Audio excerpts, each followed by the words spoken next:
So this is an update on the etching of the letter or design on your dog tag.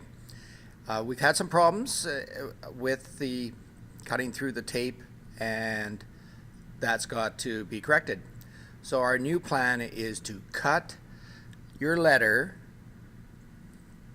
the black portion of your letter, out while the paper is larger, and cut carefully on a piece of wood with a razor blade or X-Acto knife, and until the entire black portion, the printed portion of the letter, has been cut out.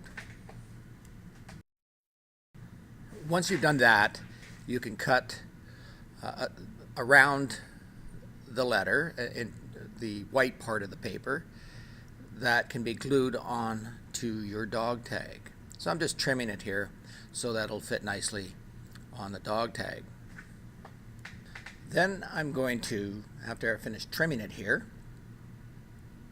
I'm going to turn it upside down on the surface of the wood, once I got it finished trimmed here, and apply glue on the paper part. So I'll put it upside down, and then I'll get some glue.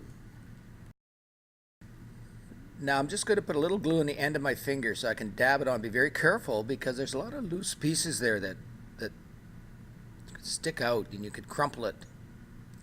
And then when I put it on, I don't smush it. I just put it right where I want it and then let it drop onto the dog tag. I do not move it after that because we don't want glue on the shiny part. That's important. No glue on the shiny part inside the letter, because it won't sandblast off clearly. All we have to do is dry it thoroughly. 10 to 15 minutes. If it's not dry, it will not work. So make sure it's dried, and then I've okayed it, and then we'll tape it up. Once it's thoroughly dry and checked to make sure that it's dry by me, we'll tape it up so that none of the sand hits any of the shiny part except where the letter is. That's the whole idea. So there we go.